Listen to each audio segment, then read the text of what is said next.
নমস্কার, news Asia চ্যানেলে আপনাদের স্বাগত।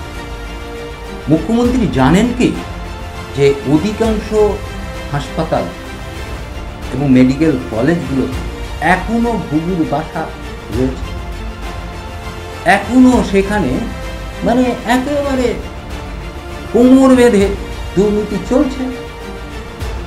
এবং কীভাবে চলছে সেই সমস্ত যে সমস্ত হসপিটাল এবং মেডিকেল কলেজ, তাদের বিরুদ্ধে যে অভিযোগগুলো বারবার আসছে, সেখানে আমরা কি লক্ষ্য করছি যে এখনও সেই সমস্ত হসপিটাল মেডিকেল কলেজে যারা সুপার আছেন তারা দীর্ঘ বছর ধরে 10 বছর 15 বছর ধরে অনায়াসে সুপার পেয়েছে।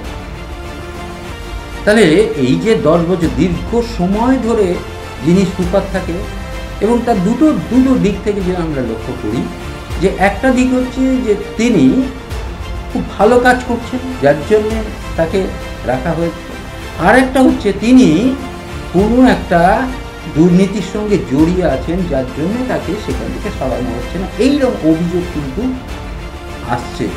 অর্থাৎ মেডিকেল কলেজ এবং হাসপাতালগুলোকে যদি সত্যি ধুয়ে মুছে ঠিকঠাক করতে হয়, তাহলে এই দীর্ঘদিন ধরে যারা সেখানে সুপার বা প্রিন্সিপাল আছেন তাদের কিন্তু অপসারণ করাটা খুবই জরুরি হয়েছে।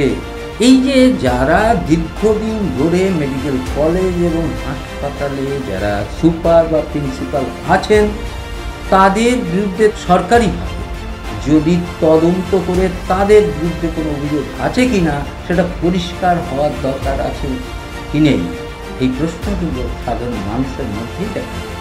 অর্থাৎ তারা বলতে চাইছে যে দীর্ঘদিন একজন মানুষ কিভাবে সুপার থাকে। এই যে আমরা দেখি রোগী কল্যাণ সমিতি বলে একটা রয়েছে, এটা খায় না মাথায় দেয় আজ পর্যন্ত আমরা জানি না, কিন্তু বিষয়টা আছে। কিন্তু এইটা যদি ঠিকঠাক কাজ করত, এই কমিটি যদি রোগী কল্যাণ সমিতি যদি ঠিকঠাক করে কাজ করত, তাহলে এই ধরনের ঘটনা ঘটত। কোটি কোটি হাজার হাজার কোটি টাকা এই হাসপাতালগুলোতে আসে, হাসপাতালগুলোতে সেইগুলো ঠিকঠাক করে কাজে লাগানো হচ্ছে কিনা বা তার থেকে কোনো কাটমানি চলে যাচ্ছে কিনা, এই সমস্ত দেখার জন্য কি সত্যি সত্যি লোক আছে? এগুলো কি দেখা হচ্ছে? প্রশ্নটা কিন্তু সাধারণ মানুষ তুলেছেন। অর্থাৎ এই যে প্রশ্নগুলো যখন মানুষ তুলছেন, প্রত্যেকটা হাসপাতালে কিন্তু মধ্যে কি ঘটছে সেইটা নিয়ে কিন্তু এখনই রাজ্য সরকারকে তদন্ত করা উচিত, ওপর কোনো বিষয় নিয়ে কিন্তু নয়। নাই তো এই যে বড় একটা যে দুর্নীতি ধরা পড়লো স্বাস্থ্য দপ্তরে, এটা স্বাভাবিকভাবে বলুন যে সরকার কিন্তু সেখানে অর্থ বরাদ্দ করেছে, কিন্তু দেখা যাচ্ছে সেই অর্থগুলো কিভাবে কাজে লাগানো হয়েছে নানাভাবে সেই অভিযোগগুলো উঠছে।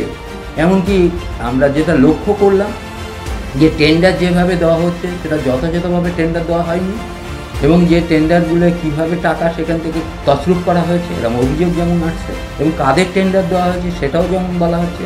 পাশাপাশি যে দেখা যাচ্ছে সরকার টাকা দিয়েছে অ্যাম্বুলেন্স কেনার জন্য, কোটি কোটি টাকা সেই অ্যাম্বুলেন্সগুলো কেনা হয়েছে, কিন্তু কোথা থেকে কিনলো, কেন কিনলো, কীভাবে কিনলো ইত্যাদি, সেগুলো পরবর্তীকালে সরকারিভাবে সেগুলো অডিট কীভাবে করা হয়েছে না হয়েছে এইসব নিয়ে প্রশ্ন থাকছে।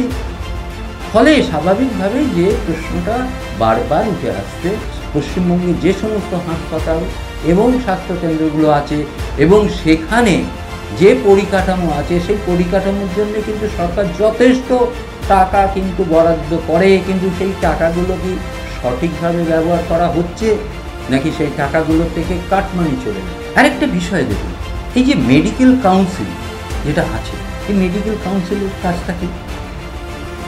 এই যে শাসকের ঘনিষ্ঠ যে সমস্ত ডাক্তার আজকে রয়েছেন তাদের নিয়ে একটু তদন্ত করার দরকার আছে নয় কি? প্রশ্নটা কিন্তু সাধারণ মানুষের।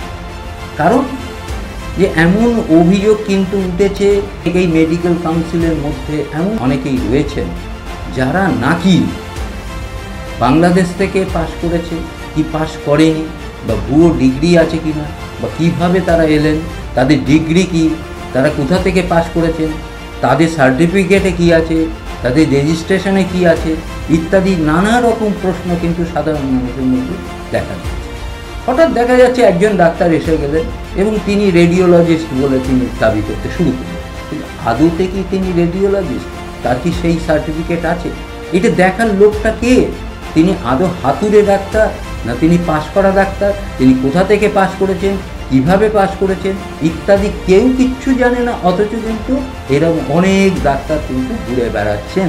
আরেকটা জিনিস আমরা লক্ষ্য করেছি যে রাজ্য মেডিকেল কাউন্সিল যেটা আছে, তাদের শাখা সংগঠন তো বিভিন্ন জেলাগুলোতে আছে, এবং সেই শাখায় যারা দায়িত্বে আছেন তারা সঠিকভাবে ডাক্তারি পাশ করেছেন কিনা, কোথা থেকে পাশ করেছেন, তারা ভুয়ো কিনা, তারা হাতুড়ে কিনা, এই সবগুলো দেখার জন্য এই রাজ্য মেডিকেল কাউন্সিল কি সেটা লক্ষ্য করেছে? প্রশ্নটা কিন্তু উঠেছে, এবং অনেকের বিরুদ্ধে কিন্তু এই অভিযোগটা আসছে যে যারা এই মেডিকেল কাউন্সিলের মধ্যে যারা রয়েছেন এই জেলাতে, তাদের অনেকেই নাকি তাদের সেই অর্থের কোনো ডিগ্রি নেই, তারা ভুয়ো ডাক্তার হিসাবে আছে। কিন্তু ব্যাপারটা হচ্ছে যে এই অভিযোগটা কতটা সত্য সেটা তো রাজ্য মেডিকেল কাউন্সিলকে সেটাকে পরিষ্কার করতে হবে। শুধু রাজ্য মেডিকেল কাউন্সিল শুধু বসে থাকবে কোন ডাক্তারের বিরুদ্ধে কী অভিযোগ হলো, তার সত্যতা কি হ্যানা তেনা এই সত্য নয়, এবং সামগ্রিকভাবে তাদের তো অনেক দায়িত্ব আছে, এবং তারা কাকে সেখানে জেলাতে কাকে দায়িত্ব দিচ্ছে সেটা তো দেখার দরকার আছে। এরকম কিন্তু অভিযোগ কিন্তু মারাত্মকভাবে উঠেছে। অর্থাৎ এই দিকটা রাজ্য মেডিকেল কাউন্সিলের কিন্তু দেখার দরকার আছে বলে আমাদের মনে হয়। সেই জেলার মেডিকেল কাউন্সিলগুলোর দিকে কিন্তু সাংঘাতিকভাবে লক্ষ্য রাখার দরকার আছে। কারা এখানে রয়েছে, তারা কি সত্যি ডাক্তার, এবং যদি ডাক্তার হন তাদের আসল ডিগ্রিটা কি, কোথা থেকে পাশ করেছে, এগুলো কিন্তু তদন্তে আনা দরকার আছে। আমরা যেগুলো লক্ষ্য করছি যে এই যে ছাত্রছাত্রীরা আজকে যে অভিযোগগুলো তুলেছে মেডিকেল, যে স্বাস্থ্য ব্যবস্থায় যে একেবারে ঘুঘুর বাসা হয়ে আছে, সেটা তো চোখের সামনে আমরা লক্ষ্য করছি। এবং এই ঘুঘুর বাসা ভাঙার বিষয়ে যদি সরকার যে স্টেপটা নিচ্ছে সেটা যদি যথাযথভাবে স্টেপটা না নেওয়া হয়, এবং যদি এইটাকে কোনোরকম খড়বড়ি খাড়াবড়ি করে দেওয়া হয়, তাহলে কিন্তু এই যে সমস্যাটা, যে জায়গাটা আমরা গিয়ে দাঁড়িয়ে আছি বা যে সমস্যার মধ্যে দিয়ে আমরা চলছি, এইটাকে কিন্তু কিছুতেই তার সমাধান সূত্র তৈরি করা যাবে না। অর্থাৎ এর সমাধান করতে গেলে যেটা দরকার, যে যারা এখন আছে প্রত্যেককেই একটু সন্দেহের চোখে দেখে একটু তদন্ত করুন, তার সম্পর্কে খোঁজখবর নিয়ে জানার চেষ্টা করুন যে সত্যি সত্যি যিনি এই কাজটা করছেন তার সেই ডিগ্রিটা আছে কি না, তিনি কোথা থেকে এসছেন। হঠাৎ দেখা যাচ্ছে একজন অন্য একটা জায়গা থেকে এসে ডাক্তারি করছে, তার সেই ডাক্তারিতে তার সার্টিফিকেট ঠিকঠাক আছে কি না, তিনি আমাদের ভারতবর্ষ থেকে পাশ করেছেন কি না, বা অন্য কোনো দেশ থেকে যদি পাশ করে থাকে তার যে রেকর্ড সেটা ঠিকঠাক আছে কি না, এটা নিয়ে কিন্তু সংশয় আছে। পাশাপাশি যে কথাটা বললাম যে বিভিন্ন হসপিটাল এবং মেডিকেল কলেজে যে সুপার আছে যারা 10 থেকে 15 বছর ধরে রয়েছেন, তাদের বিষয়টা একটু এই তদন্তের মধ্যে আনার দরকার আছে, এবং তাদের বিষয়টা রাজ্য সরকার কিন্তু সেই বিষয়টাকে ভাবতে হবে যে কেন এতদিন ধরে একজন সুপার বা প্রিন্সিপাল সেখানে অবস্থান করছে। যেমন ডেন্টাল কলেজ সম্পর্কে একটা অভিযোগ রয়েছে যে সেখানকার যিনি প্রিন্সিপাল অস্থায়ীভাবে রয়েছেন, বা দীর্ঘ বছর ধরে অস্থায়ীভাবে একজন প্রিন্সিপাল রয়েছেন, এটা কি করে সম্ভব হচ্ছে? এই ধরনের বিভিন্ন জায়গায় যে ঘুঘুর বাসা তৈরি করে আছে, সেই ঘুঘুর বাসাটাকে কীভাবে ভাঙা যায় এটা কিন্তু রাজ্য সরকারকে দেখতে হবে। কারণ মানুষ কিন্তু রাজ্য সরকারের উপর এখনও অনেকটা আস্থা নিয়ে চলছে, তাদের কিন্তু এই জায়গাগুলোকে খুব পরিষ্কার করে মানুষের সামনে তুলে ধরার দরকার। আপনারা আমাদের সঙ্গে থাকবেন, আমাদের চ্যানেলটাকে সাবস্ক্রাইব করবেন। নিউজ এশিয়া, গণতন্ত্রের কণ্ঠস্বর।